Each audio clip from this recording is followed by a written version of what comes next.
Hi and welcome back for a little vlog, and today I want to talk to you about civil aviation and why it plays such a big role in my life.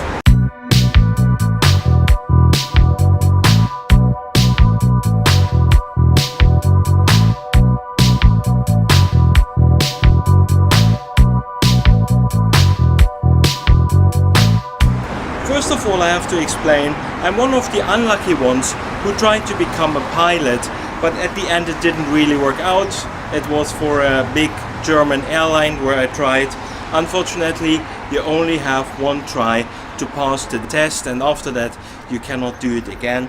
I was unlucky enough not to pass the test, but well, I was quite frustrated, but of course life goes on, and luckily I managed later on in my life, thanks to my job, to become at least a frequent flyer, which combines my hobby of civil aviation with my job.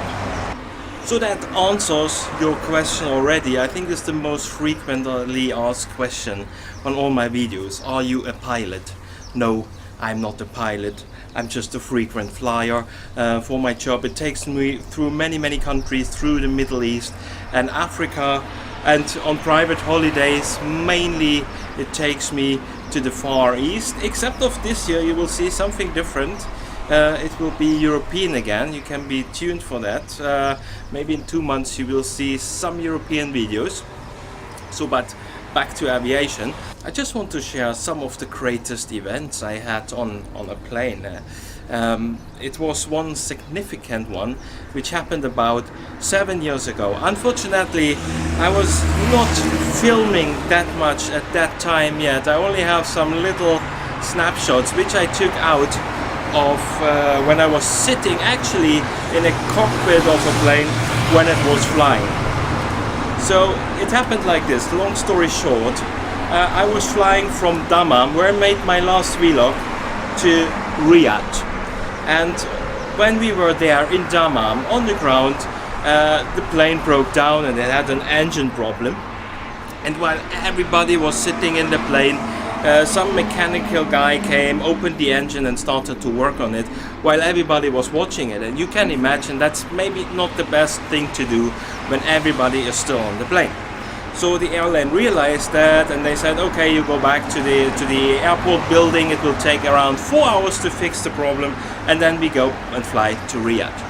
Everybody was really unhappy about that. And even I had my doubts about the safety of that specific airline. It's not existing anymore.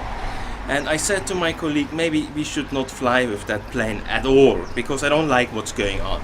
My colleague was a little bit more talkative, and on the way out, the captain was actually standing there. He was standing in front there, and then my colleague asked the captain, what's the problem?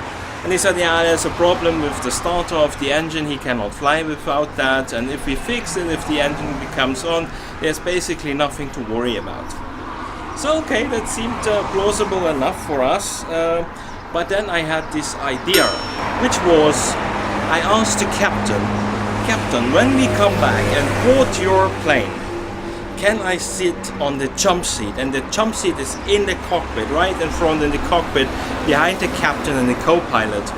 And he asked me, are you a pilot? And I said, well, I wanted to be one, but I have a big interest in civil aviation and so on. And he said, ask me again when you come back.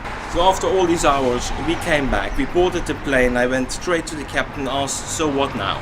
And the captain said, come in. And then I was sitting in the cockpit. It was a 737, so a fairly small plane, but still interesting enough for me, because who can say he joined for a civil aviation flight in a cockpit from the start to the landing. I've seen all the processes during that flight, and it was one of the most awesome things I ever did. Not only flying, probably my whole life. I found it really great. I have some videos of it, unfortunately not that much. I didn't have this camera yet at that time, but I just found it really awesome to do that. It's a short flight, it's about a 1 hour flight, but still enough to see all the operations in a cockpit.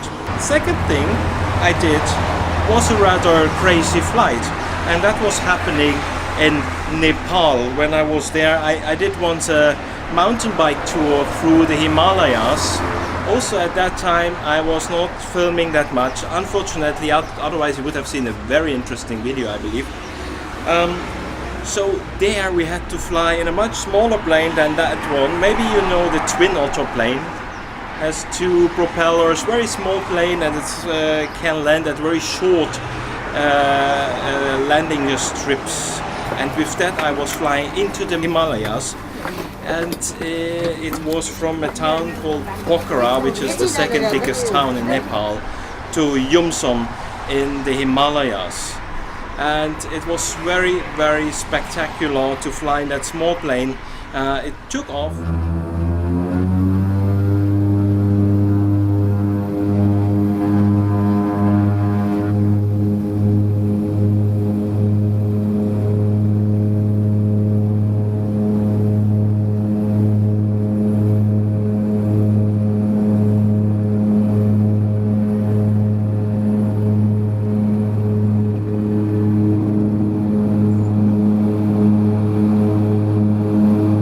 Then it entered one of the valleys of the Himalayas.